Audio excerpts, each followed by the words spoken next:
لوگوں کے درد کو بھی سمجھ. اولیاء چشت میں جس بزرگ نے اپنے زمانے میں بڑا عروج پایا ان کا نام خواجہ قطب الدین بختیار کاکی ہے. سب بولیے رحمت اللہ تعالی علیہ. خواجہ قطب الدین یہ شہزادے تھے اور مرید ہوئے تو خواجہ معین الدین صاحب کے ساتھ ہی آ گئے دلی میں. خواجہ معین الدین صاحب کی بھی کیا بات، عطائے رسول ہند الولی، اور ان کے مرید تھے بابا فرید الدین گنج شکر رحمت اللہ علیہ. اور مجھے اللہ جانتا ہے مجھے عشق کی حد تک پیار ہے بابا فرید صاحب سے، بڑا میرا درد ان کے ساتھ. اور میں جتنا اس صوفی کو پڑھتا ہوں کم ہی لوگوں کو میں نے پڑھا ہے. حضرت بابا فرید کے پیر اور خواجہ معین الدین صاحب کے خلیفہ کیا نام ہے؟ خواجہ قطب الدین. مکتب میں پڑھنے گئے نا پہلے دن، 4 سال کی عمر تھی تو قاری صاحب نے الف با تا سا پڑھایا تو انہوں نے 15 سپارے قرآن پاک کے سنا دیے.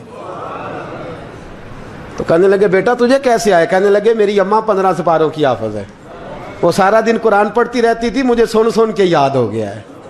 یہ بالا نگالا یاد ہو سکدیاں نے تو قرآن پاک بھی یاد. اللہ خیر کرے، شرط یہ ہے کہ ہم گھر میں قرآن پڑھیں، بچوں کو سن سن کے بھی یاد ہو ہی جاتا ہے. خواجہ قطب الدین اتنا عروج پایا اس شیخ کامل نے کہ وقت کا بادشاہ بھی مرید ہو گیا. سلطان شمس الدین التمش مرید تھا، دلی کا بادشاہ بھی مرید تھا. اجمیر کا بادشاہ خواجہ معین الدین صاحب کا مرید نہیں ہوا، نہ پاک پتن کا بادشاہ بابا فرید کا مرید ہوا. لیکن خواجہ قطب صاحب کو اللہ نے یہ عظمت بھی دی، یہ شان ہے نا. اگرچہ صدقہ سارا خواجہ معین الدین کے قدموں کا ہی تھا، لیکن دلی کا بادشاہ مرید ہوا. اور اتنا اعلیٰ مرید ہوا کہ جب خواجہ قطب الدین صاحب کا وصال ہوا تو 3 شرطیں لگائی تھی. فرمایا میرا جنازہ وہ پڑھائے، جب سے توبہ کیا پھر اس کا سینے بد حرام کے لیے نہ کھلا ہو، اور جب سے توبہ کیا پھر لقمہ حرام اس کے گلے سے نہ گزرا ہو، اور جب سے توبہ کیا پھر کبھی نماز تہجد بھی قضا. بڑے بڑے صوفی میری طرح کے گردن جھکا کے کھڑے ہو گئے. 7ویں صف سے دلی کا بادشاہ نکل آیا، کہنے لگا پیرا ساری زندگی میں نے پردہ داری سے عبادت کی تھی، تو جاتی دفعہ مجھے بے نقاب کر گیا ہے. اتنا بڑا انہوں نے شخص تیار. اور حال یہ تھا، لوگ کہتے ہیں کہ فلانا آدمی امیر آدمی ہے تو حضرت صاحب کا تعلق پیر صاحب کا تعلق زیادہ ہے، تو اس کی عمارت نہ دیکھ، کبھی کبھی اس کی پرہیزگاری بھی دیکھ، اس کی خدمت گزاری بھی دیکھ. خواجہ قطب الدین صاحب پہ بھی الزام لگتے رہے. ایک الزام یہ بھی لگا کہ قریب چلے گئے. ہوا کیا، جب بادشاہ مرید ہوا تو کہنے لگا حضرت جی میں نے بادشاہی نہیں کرنی، میں نے اب خانقاہ میں رہنا ہے. تو فرمایا بیٹا تو چھوڑ دے گا تو کوئی ظالم بیٹھ جائے گا. تو حضور پھر کیا حکم ہے؟ فرمانے لگے تو نے کرنی ہے. تو کہا حضور آپ وہ کہاں ہوتے ہیں، میں کہاں ہوتا ہوں، دل ہی نہیں لگتا. تو آپ فرمانے لگے میں ڈیرا اٹھا کے تیرے قریب لے آتا ہوں. خواجہ صاحب 1 کلومیٹر کے فاصلے پر ڈیرا اٹھا کے لے آئے. فرمانے لگے میں تیری تربیت کرتا رہوں گا، تو مخلوق کا بھلا کرتے رہنا. صلی اللہ علیہ، تو حضور کی امت کا اللہ اکبر. وہ قریب. اس وقت بھی لوگوں نے بڑی باتیں کی کہ دیکھو جی بادشاہ تھا نا تو پیر صاحب ہی نیڑے آ گئے. لوگ دیکھتے نہیں کہ اصل بات کیا ہے. خیر وقت گزر گیا، بادشاہی مرید ہو گیا تو پھر دلی سارے میں اسلام، اتنا عدل انصاف. ہندوؤں کو بات پسند نہ آئی، انہوں نے کچھ مسلمان خرید لیے. سلطان شمس الدین التمش بیٹھا ہے دربار میں. جاگ رہے ہیں نا آپ لوگ؟ سب کہیے صلی اللہ علیہ. بڑی غور سے سننے والی بات. ایک دن سلطان شمس الدین تمش دربار میں بیٹھا ہے، قاضی عدالت بھی بیٹھے ہیں، مقدمات سنے جا رہے ہیں. باہر سے رونے کی آواز آنے لگی، چیخنے چلانے کی. بی بی بیان کر رہی کیا ہو گیا کیا ہو گیا. وہ ٹال لگے ہوتے تھے بادشاہوں کے، وہ بجنے لگے، زور ہونے لگا. بادشاہ نے کہا اس فریادی کو جلدی بلاؤ. وہ اندر عورت آئی تو چیخ چیخ کے رو رو کے اس نے اپنے کپڑے پھاڑ پھاڑ کے، برا حال، 2 مہینے کا بچہ. لوگ اس کی آہو زاری پر اس کی طرف متوجہ. بی بی کیا ہوا، پانی پلاؤ بٹھاؤ، یہ کیا ہو گیا؟ کہنے لگی لٹ گئی، عزت برباد ہو گئی، تباہ کر دی گئی. میں کیا ہوا؟ کہنے لگی بادشاہ ایک شخص میرا غیر شرعی خامند بنا، پھر مجھے حمل ہوا، پھر میری گود میں یہ بچہ ہے 2 مہینے کا. اب گئی ہوں تو وہ کہتا ہے کہ میرا تو تیرے سے تعلق ہی کوئی نہیں. بادشاہ کہنے لگے یہ سلطان شمس الدین تمش کی جگہ ہے اور میں نے رسولullah صلی اللہ علیہ وسلم کے دین کے مطابق حکومت استوار کی ہے. کون ہے جو تیرے ساتھ؟ ابھی گردن نہ کاٹ دوں گا, بات کر کون ہے. کہنے لگی تو کچھ بھی نہیں کرے گا, کوئی کچھ نہیں کر سکتا. لوگ کلمے چھوڑ کے بیٹھ گئے, توجہ ادھر ہو گئی. پراپوگنڈے بڑا اثر کرتے ہیں معاشرے پہ. رنگ ایسا عجیب ہے, انداز ایسا عجیب ہے. فرمایا بات تو کر. اس عورت کی آواز گونجی تو حالات ہی خراب ہو گئے. کہنے لگی بادشاہ حوصلہ پیدا کر سننے کا. کہا تو بات کر. کہنے لگی میرے گود میں جو بچہ ہے یہ قطب الدین بختیار کاکی کا ہے, یہ تیرے پیر کی ناجائز اولاد ہے. اٹھاؤ, پروفیسر سلیم چشتی نے پی ایچ ڈی کی ہے, وہ لکھ رہے ہیں اس واقعے کو. تیرے پیر کا ناجائز بچہ ہے. ہاتھ کانپنے لگے بادشاہ کے. کہنے لگے یا اللہ کبھی تو قیامت برپا کر دے تو معاملہ ٹھیک ہو جائے, میں تیری زبان کھینچ دوں گا تیری گر. تو نے بات کیسے کی؟ کہنے لگی میں نے کہا تھا نا تیرے اندر حوصلہ نہیں, میری عزت تار تار ہو گئی اور تو پیر بچا رہا ہے. اللہ اکبر. سلطان شمس الدین تمش آسمان کی طرف دیکھ کے کہنے لگے مولا مجھ مجرم کو جس کی برکت سے اٹھا کے تو نے مسجد میں پہنچایا, آج مجھے تو نے کس امتحان میں ڈال دیا؟ یہ کیا رنگ تو نے زندگی کا بنایا ہے. کہنے لگی بلا اسے, اڑاب گردن. اللہ اکبر. خواجہ قطب الدین بختیار کاکی, ذرا اس جگہ پہ اپنے آپ کو کھڑا کر کے دیکھ میرے دوست. جو شخص دلی کے بازار میں نکلے تو دکانیں بند ہو جائیں, عورتیں گھروں میں گھس جائیں, جس کے نام پر چرچے ہوں دین کے, وہ شخص لاٹھی ٹکاتا ٹکاتا. عرس منانے آسان ہے, ڈھول ڈمکے کر کے گھروں کو جانا آسان ہے, پر ذرا ان کی راہوں کا مسافر تو بن انہوں نے انداز کیا اختیار کیا. حضرت خواجہ قطب الدین بختیار کاکی خبر پھیل گئی. اتنی شہرت پاکیزگی کی نہیں ہوئی تھی جتنی اس جرم کی ہوئی. لاٹھی ٹکاتے ٹکاتے جب پہنچے نا بادشاہ کے دربار میں, بادشاہ اٹھنے لگا, قاضی اٹھنے لگا, لوگ اٹھنے لگے, تو قطب الدین بختیار کاکی کی آنکھوں میں آنسو آئے. مانے لگے بیٹو بیٹھ جاؤ, آج میں پیر بن کے نہیں آیا, میں مجرم بن کے آیا. اور کہا میرے مالک کا انصاف بھی دیکھو. دلی کا پیر آج دلی کی عدالت میں اپنے نا کردہ جرم کی صفائی دینے آیا. بڑی لاٹھی پہ ٹیک لگائی. دلی کی گلیاں بھی روتی ہیں کہ یہ کیا رنگ, اللہ یہ تیرا کیا رنگ ہے. یہ تے میں گڈی تے ہاتھ ڈور سجن دے, او جنج رکھے اونج رہنا ہے, واجب نہیں جے وچ شریعت, مندہ خسم نو کہنا اے تن میرا کنگھی ہووے. میں زلف سجن دی واواں, پوش میرے دی جتی بن جائے, میں یار دی قدمی آواں. مارو مارو مینوں مار مکاؤ, کوئی یوزر نہ پیش لے آواں, جے سونا ہی میرے دکھ وچ راضی, جے سونا ہی میرے دکھ وچ راضی, تے میں سکھ نو چلے ڈاواں. پر یار فریدا کدی بل پے سونا, یار فریدا جے کدی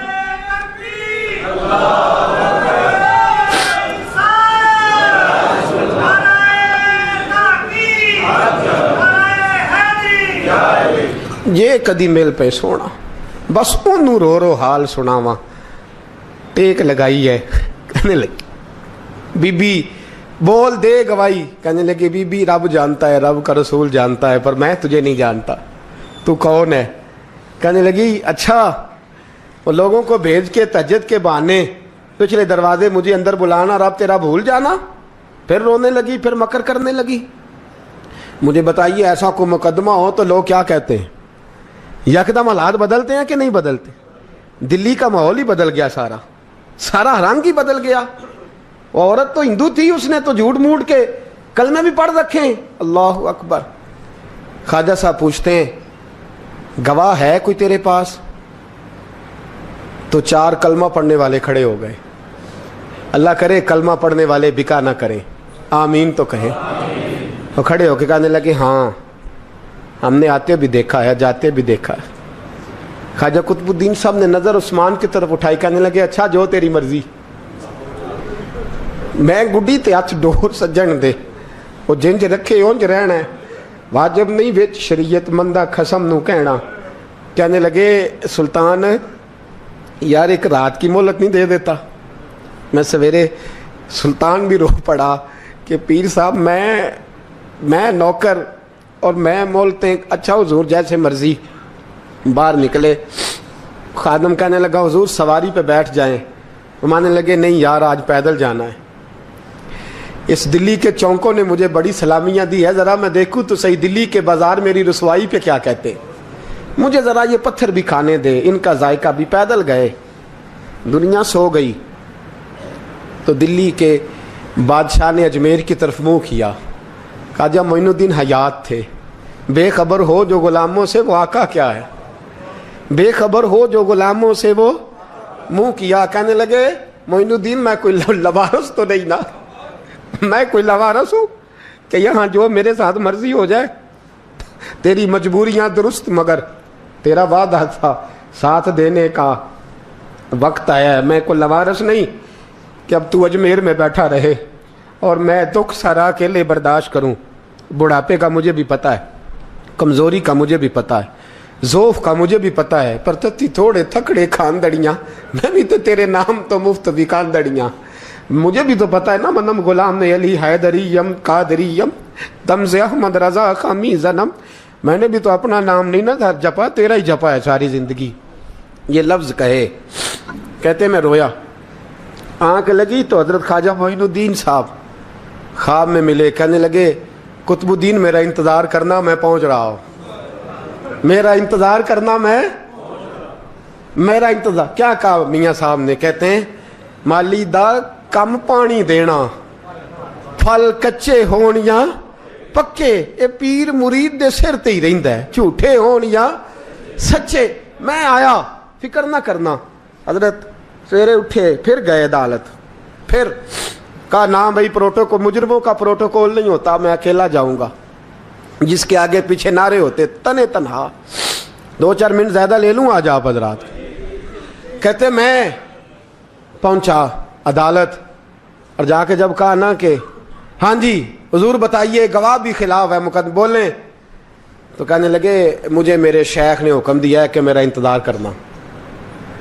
پھر وہ جو باتیں کرنے والے تھے کہنے لگے جی کون گیا تھا اجمیر, کون آیا ہے وہاں سے, ہمیں روحانی باتیں نہ بتائی جائیں. یہاں سے تو ایک دن میں پہنچا نہیں جا سکتا, ٹرین بھی 36 گھنٹے لیتی ہے دلی سے جانے میں. تو کہا یہ کیسے ہو سکتا ہے, کوئی رات کو رات آپ کو خبر ہو گئی, آپ کیس کو لمبا نہ کریں. بادشاہ مرید ہے, لگتا ہے کہ یہ راتوں رات بھگا دے گا پیر کو. اتنی باتیں خواجہ صاحب نے سنی. جب بے گناہ آدمی کو یہ باتیں سننی پڑتی ہیں پھر دل بڑا ٹوٹتا ہے, پھر بڑی تکلیف ہوتی ہے. حضرت کہنے لگے یارو تمہاری مرضی. شمس الدین تمش کی آواز گونجی. فرمایا جیسے انہوں نے کہا ویسے کیا جائے گا. 3 دن کے لیے عدالت برخاست کر دی جاتی ہے. چیم گوئیاں ہونے لگی, پھبتیاں کسی جانے لگی. تیسرے دن شام کا وعدہ تھا, چوتھے دن عدالت جانا تھا. قطب الدین بختیار کاکی کے پاس لوگ آ کے افسوس کرتے تو آپ بولتے نہیں.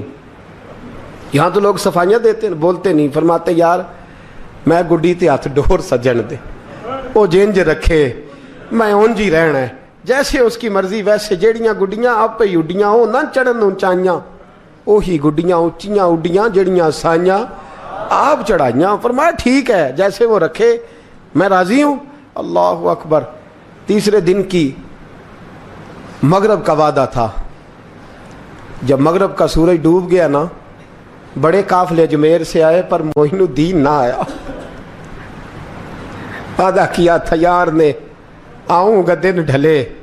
وہ خواجہ غلام فرید صاحب رحمۃ اللہ تعالیٰ علیہ فرمایا کرتے تھے نا, کوا کھانے لگا آنکھیں تو کہنے لگے کاغا اے تن سارا ہی کھائیو, میرا چن چن کھائیو ماس, میرے 2 نین نہ کھائیو, مینو پیا ملن دی آس. نے کہا سارا کھا جا, آنکھیں چھوڑ دے. اس نے کہا تھا میں آؤں گا, انتظار لمبا ہو گیا ہے پر میری امید تو نہیں نہ ٹوٹی. مغرب کی اذان ہوئی تو لوگ کہنے لگے لو جی اب بس ہو گئی. خواجہ قطب الدین صاحب نے اللہ اکبر کہہ کے مغرب کی جماعت جب میدان میں کھڑی کی تو اپنی بھی چیخ نکل گئی, آئے نہیں.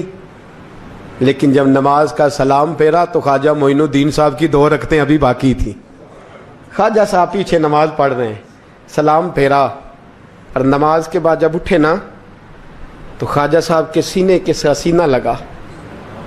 تو کہا حضرت جی میں شہزادہ تھا, آپ نے کہا تھا خشک روٹی کھانا تو میں نے خشک کی کھائی ہے, آپ نے کہا تھا فاقے کرنا تو میں نے کیے ہیں, آپ نے کہا وطن واپس نہیں جانا تو میں نہیں گیا.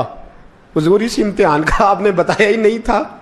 یہ مجھے بتا جاتے اب اس سفید داڑھی سے میں جواب دیتا پھروں. خواجہ معین الدین صاحب نے جھٹکا, پیچھے ہٹ, تو زیادہ عزت والا ہے کہ یوسف زیادہ عزت والا تھا؟ تو زیادہ مقام والا ہے کہ عائشہ زیادہ مقام والی تھی؟ چپ کر, یہ کچھ صوفیاء کا طریقہ ہے, چپ کر. عرض کی حضور غلطی ہو گئی, میں پہلے نہیں رویا, تو ملا ہے تو رویا ہو. میں پہلے نہیں تڑپا, میں نے شکوا نہیں, تو ملا ہے. اپنا ہی کو ملے تو دکھ یاد آتے ہیں نا. فرمایا چپ کر, جا سلطان سے کہہ دے سویرے نماز کے بعد عدالت لگا دے. سویرے جب عدالت لگی نا تو خواجہ معین الدین صاحب بازو پکڑا خواجہ قطب صاحب کا, نکلے تو دیکھا لائنیں لگی ہیں, مجمع لگا ہے, آنکھوں میں آنسو آ گئے. کہا حضور آپ کیوں روتے ہیں؟ فرمایا میرا دل تھا لوگ میرے کتب کی شان دیکھنے آئے, یہ کتنے بدبخت ہیں, میرے کتب کی رسوائی دیکھنے آئے. کتنے نالائق ہیں, رسوائی دیکھنے اتنے آئے ہیں, شان دیکھنے آتے ہی نہیں. اللہ اکبر. جب میدان لگا خواجہ صاحب پہنچے, عورت کو کہنے لگی اللہ سے ڈر جا, وقت تھوڑا ہے, تو مر جائے گی. کہنے لگی مجھے داستانیں نہ سنائیں. قاضی صاحب سے کہنے لگے قاضی صاحب آپ حقیقت حال سے آگاہ ہیں, خیال کریں. کہنے لگے خواجہ صاحب دلیلیں نہ دیں, گواہ لائیں, واز نہ کریں. خواجہ صاحب رحمت اللہ علیہ کہنے لگے گواہوں کو بلاؤ. گواہ آئے تو خواجہ معین الدین صاحب نے نظر, تم ہو میرے کتب پر, میرے کتب کے جرم کے گواہ. ان کی زبانیں کانپنے لگی, ہاتھ کانپنے لگے. میں بولتے کیوں نہیں؟ جب ان کی نظریں جھکی تو بادشاہ کہنے لگا اگر اب تم نے گواہی نہ دی تو تمہیں میں مجرم بنا کے 80 کوڑے ماروں گا. کہنے لگا جی دیکھا ہے, جی دیکھا ہے ہم نے تہجد کے وقت. جب سب گواہیاں پوری ہو گئیں, عورت بھی تڑپ رہی ہے, رو رہی ہے, 2 مہینے کا بچہ گود میں ہے. اب بولیے بولیے, علماء ظواہر بھی کھڑے ہیں, حسد کرنے والے جلنے والے بھی کھڑے ہیں, ہندو تو ویسے ہی تالیاں بجا رہے ہیں. اجمیر کا بوڑھا, اور یہ آخری پھیرا تھا خواجہ معین الدین کا دلی میں. اس کے بعد ظاہراً دوبارہ نہیں آئے. اٹھے لاٹھی ٹکاتے ٹکاتے اور میدان کے اندر جا کے نا, بڑے میدان میں مجمع تھا, سر سجدے میں رکھا. کہنے لگے یا اللہ میں ہندوستان مرضی سے نہیں آیا, تیرے رسول کا بھیجا آیا. پھر اٹھے اور کہنے لگے مولا تیرے نبی کا فرمان ہے کہ میری امت کے علماء بنی اسرائیل کے نبیوں کی طرح ہوں گے. اگر یوسف کے لیے بچہ بول سکتا ہے تو میرے کتب کے لیے بھی بولنا چاہیے. اگر یوسف علیہ السلام کے لیے بول سکتا ہے تو میرا قطب الدین بھی سچا ہے, اس کے لیے. پھر اٹھے, اس بی بی کی طرف بڑھے. لوگ کہنے لگے نہ جانے اب کیا ہوگا. جب اجمیر کے بادشاہ نے, عطا رسول نے, ہند الولی نے, امام الاولیاء نے کپڑا کھینچا اور کہنے لگے وہ بچے تو جانتا ہے نا تیرا باپ کون ہے, 2 مہینے کا بچہ. جب نانا بولا تو بی بی کہنے لگی اب کیا کر رہے ہو, بچے بھی کبھی بولے ہیں. میں بی بی چپ کر, ان اللہ علی کل شیء قدیر, میں کمزور رب کا ماننے والا نہیں, قدرتوں والے رب کا ماننے والا ہوں. وہ چاہے تو بچے بھی بولتے ہیں. قرآن کہتا ہے حضرت عیسیٰ بولے تھے انی عبد اللہ آتانی الکتاب. مریم بھی تو ولی اللہ تھی, وہ نبی تو نہیں تھی. اگر ولی اللہ بنی اسرائیل کا ہو بچہ بول سکتا ہے, تو اگر ولی اللہ محمد عربی کی امت کا ہو تو بچہ پھر بھی بول سکتا ہے. یوں کپڑا ہٹایا, بچہ بول. 2 مہینے کا بچہ ماں کی گود میں اٹھ کے بیٹھ گیا اور بچہ بول کے کہنے لگا السلام علیکم یا ولی اللہ. جب یہ لفظ ادا کیے تو نعرے لگنے لگے, لوگ رونے لگے. بی بی بے ہوش ہو کے گری. فرمانے لگے مجھے سلام نہ کر, میرے کتب کی بات بتا. کہنے لگا قسم ہے اللہ کی عزت کی, وہ سامنے مجمع جو سردار بیٹھا ہے وہ میرا باپ ہے. قطب الدین تو بے گناہ ہے, قطب الدین تو بے گناہ ہے, میرا باپ تو وہ بیٹھا ہے. یہ قاضی بھی سازش میں شریک ہے. کئی مسلمان خریدے گئے, یہ گواہ خریدے گئے. جب گواہی ہو گئی, بچہ یہ لفظ کہہ کے اللہ اکبر کہتا ہوا پھر چپ کر گیا. خواجہ قطب الدین صاحب کا بازو پکڑا, خواجہ معین الدین صاحب نے مجمع سے باہر نکلے. لوگ کہنے لگے حضور آپ کچھ بولتے نہیں. فرمانے لگے جس نے بولنا تھا وہ بول چکا ہے, جس نے بولنا تھا وہ جو جادو, وہ جو سر چڑھ کے بولے. فرمایا تم نے افواہوں پہ نظر رکھی اور میں نے اللہ کی قدرت پہ نظر رکھی. تم نے اس کے کردار کو جھنجھوڑا اور میں نے اس کے کردار کو تعمیر کیا. حضرت سلطان شمس الدین تمش بھی پیچھے دوڑے, کہا حضور کہاں لے جا رہے ہو؟ فرمایا کتب میرا ہے, میں جمائر ساتھ لے کے جا رہا ہوں.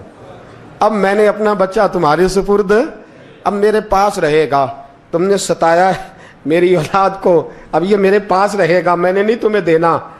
لوگ راہیں بچھا کے, نظریں بچھا کے بیٹھ گئے, پاؤں میں گر گئے, کہنے لگے حضور ہمارے لیے نہیں, رسول اللہ کے دین کے لیے, ہمارے لیے نہیں, تعمیر شریعت کے لیے, ادائے سنت کے لیے چھوڑ جائیے. خواجہ صاحب کہنے لگے قطب الدین جا, تجھے چھوڑ کے جاتا ہوں, اب قیامت تک کوئی تیری رسوائی کی جرت نہیں کر سکے گا. عزیز یاد رکھ, نہ افواہوں پہ لگا کریں, نہ کسی برادری, کسی قوم, کسی شخص کے بارے میں ایسی باتیں. یہاں تو لوگ گھڑ گھڑ کے چیزیں لاتے, گھڑ گھڑ کے چیزیں لاتے, اور جن کی ہیں ان کے پاس بڑے دلائل ہیں اپنی صفائی پیش کرنے کے لیے, جو غربا مساکین ہوتے ہیں. مصطفیٰ مصطفیٰ مصطفیٰ